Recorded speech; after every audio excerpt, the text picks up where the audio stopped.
In this video, we'll discuss Java synchronization. So what is Java synchronization? Java synchronization provides capabilities to control the access of multiple threads to any shared resource. But what it actually means?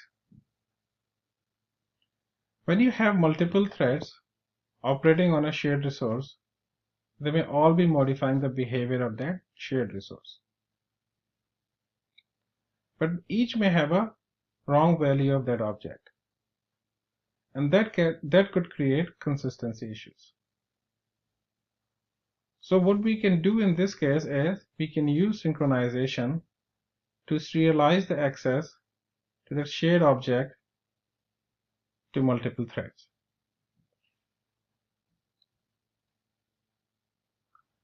So we use synchronization to prevent interference from multiple threads and to avoid consistency issues.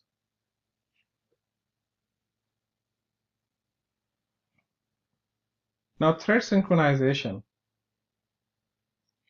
There are two types of thread synchronization.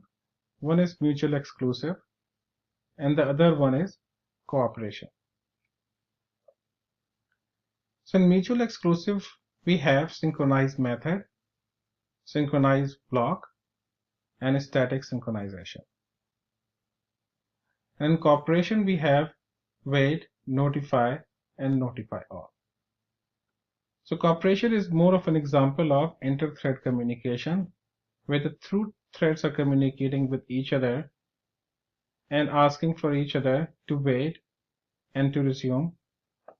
And we'll be looking at example of wait, notify, and notify all in the future section.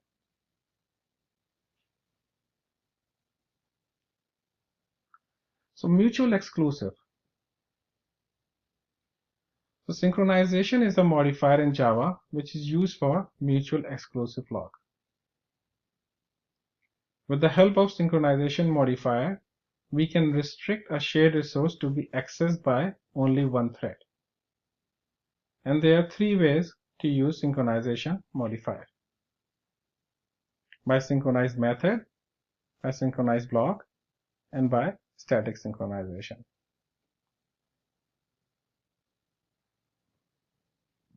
If an object or block is declared as synchronized, then only one thread can access that object or block at a time.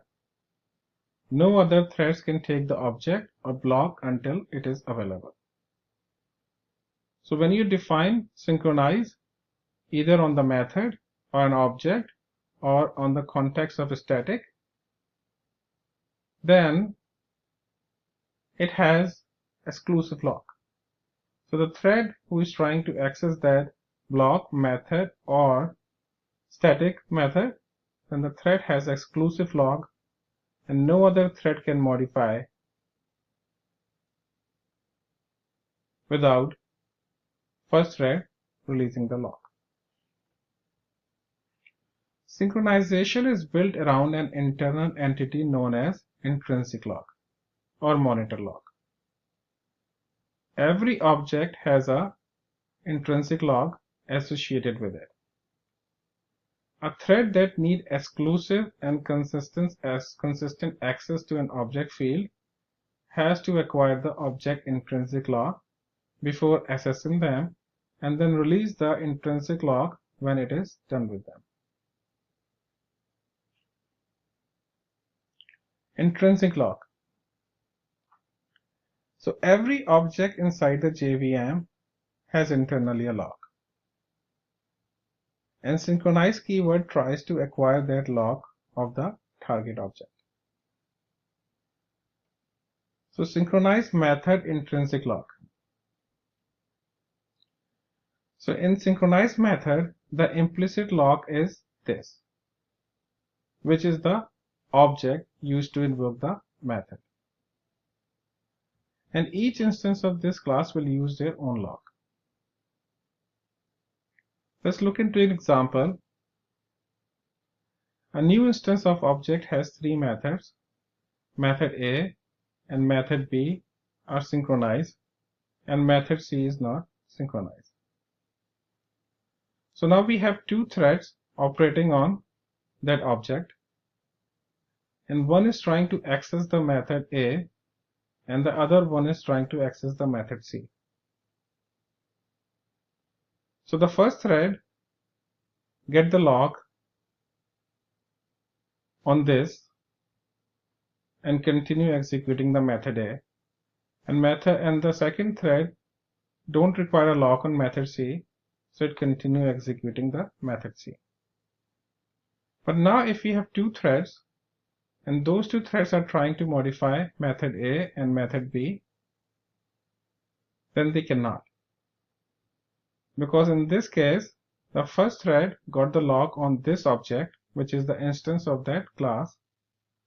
So the second thread has to wait to get the intrinsic lock of the class or the object in order to modify the method B.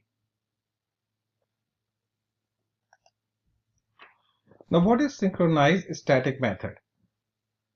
So once you have a static method declared as synchronized, then the lock is the class object. And all instances of this class will use the same lock. So in this case, the lock is the class level. So if, let's say an example, we have method A and method B both defined as static synchronized, and there are two threads who are trying to access those methods. So threads have to wait. If thread 1 has a lock on the class object, then thread 2 has to wait to get the lock before continuing on and modifying the method B, and wait for the thread 1 to release the lock. Synchronized block intrinsic lock. So in this case, the implicit lock can be instance or class. So inside the synchronized block, you define which variable or object, which object you want to have this lock on. Or you can use interface lock inside the synchronized block.